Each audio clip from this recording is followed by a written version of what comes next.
And joining me now on The Good, the Bad, the Teskey is TSN's lead Blue Jay reporter and baseball reporter, Scott MacArthur. And I'm catching Scott MacArthur after sleeping until 1 after a long road swing of covering the World Series and the baseball playoffs. So, Scott, I forgive you if you're a little bit groggy right now. Too much champagne and caviar every day on the road there, Colin. You know, it can catch up to you. But it's as fun a grind as you'll experience. I got to be honest. Being in Boston and covering the Red Sox from the start of the ALCS till the end of their World Championship was pretty special. And that city was rocking. It knows how to celebrate. And what a nice cap for a season for Boston. I don't think anybody anticipated them being world champs. I don't think anybody thought they'd be as bad as they were last year. But hoisting the trophy at the end of the season, I don't know if anybody saw that coming. Yeah, let's start there then, Scott. You look at this team right now. Game 6 at Fenway Park. They hadn't clinched a World Series at home since 1918, and you've got all these diehard Red Sox fans, season ticket holders for like 40, 50 years now, getting the chance to sit in the historic Fenway Park. And then there's you, Scott MacArthur, as well. Describe the atmosphere. How was it in Game 6? Well, I mean, the atmosphere's been unbelievable the whole time. I'll take you back to Game 2 of the ALCS.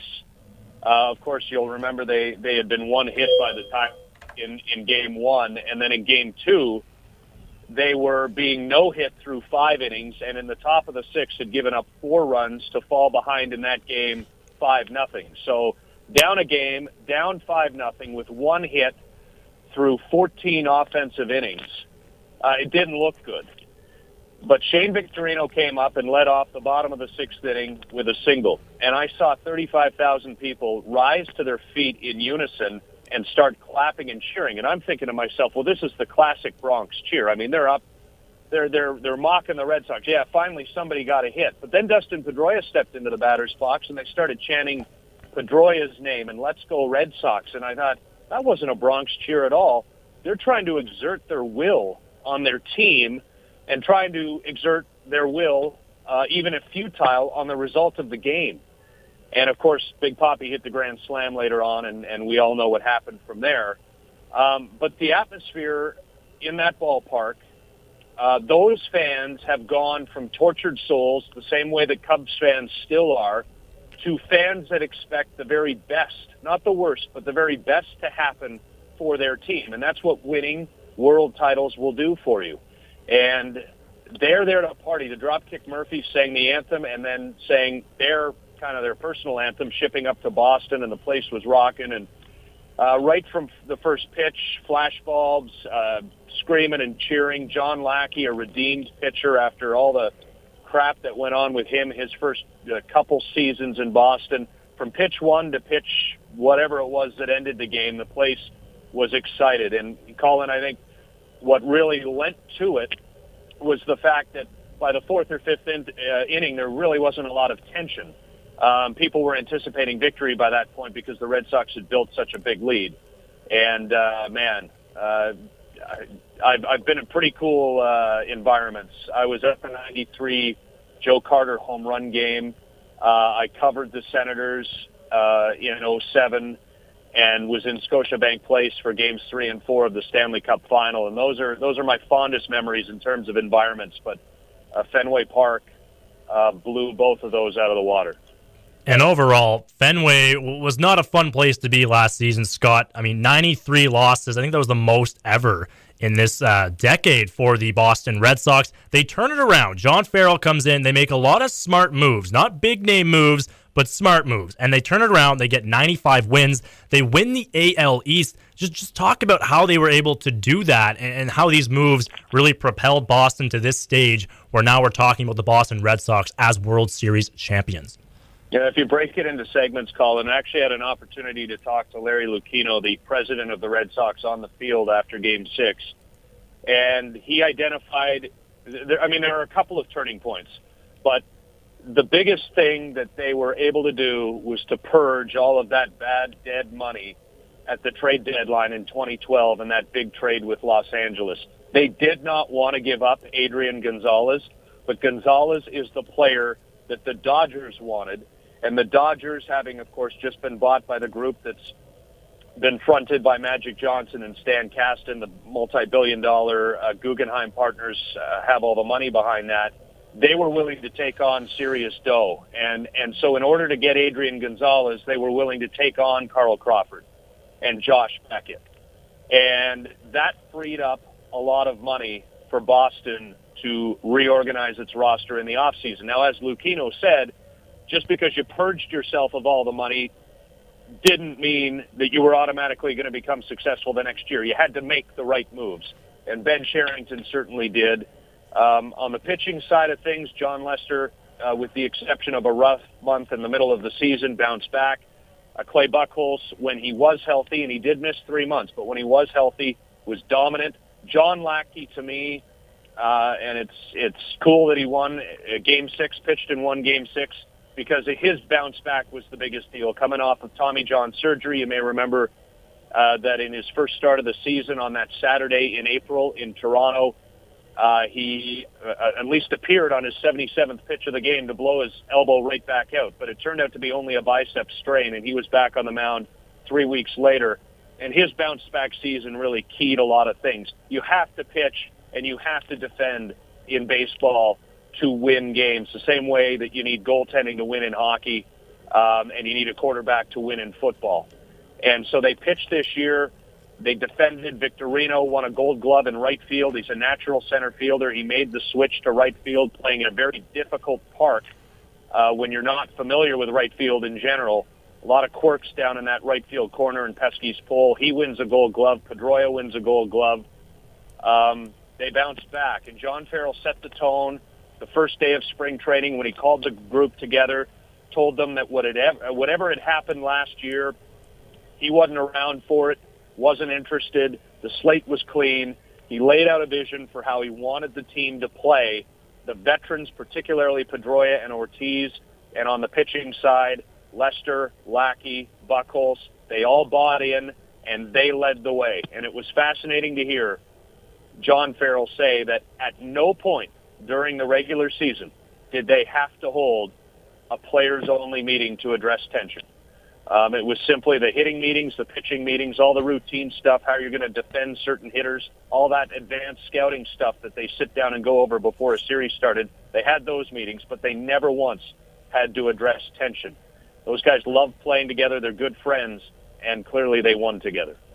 That's a great story, Scott, because I remember it's not too far or not too long ago where the Red Sox were drinking beer and having a fried chicken in the locker room, and there seemed to be a lot of tension there. So good to see that their locker room came together for this World Series. Now, touch on this a little bit. Where does this World Series rank in terms of, I guess, the wacky storylines and just the overall drama? I mean, we had the obstruction call. We had the pickoff to end the game for the Red Sox. And where does this rank in terms of that? Because I think we've had a couple of years now, a couple of lean years for the World Series. Where does this one cement itself in history?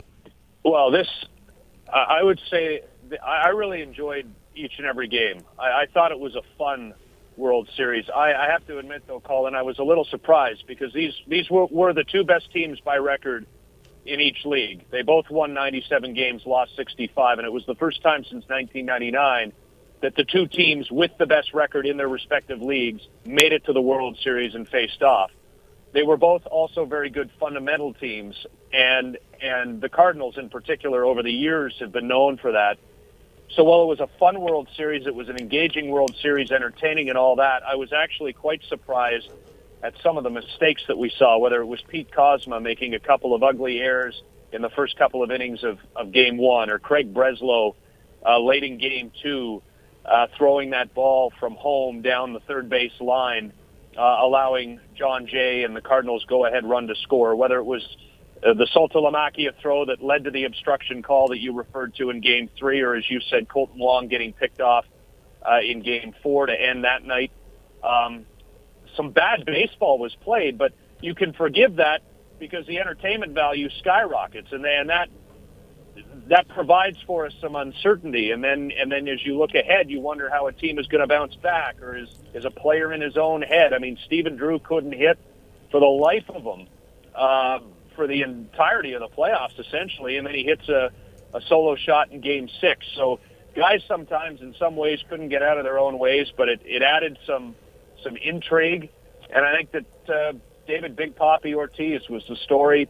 John Lester was too. With any time in a 7-game series that your ace outduels the other team's ace twice, chances are you're going to win, and that's what Lester did with Wainwright. But Big Papi, that was a historic series that he had.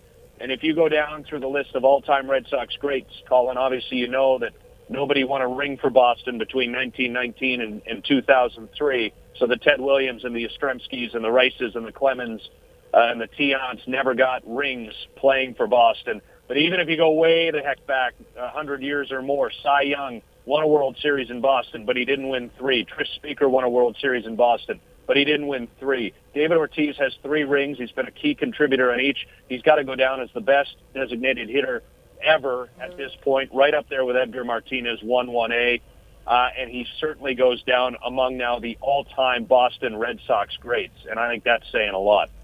That's exactly where I was going next, Scott. I was going to talk about the MVP performance of David Ortiz. And, I mean, just great for him overall, too. With this city just 6 months ago having the Boston Marathon bombings and all that happened to that city and how the city kind of was outraged, now they've had David Ortiz to really rally behind. And it must have just been an incredible moment when David Ortiz was announced as the World Series MVP. And that city must have just gone into mayhem hearing his name announced. It's our bleeping city. You remember what he said back in April? Oh, I do. And that was, that was a big moment, I think.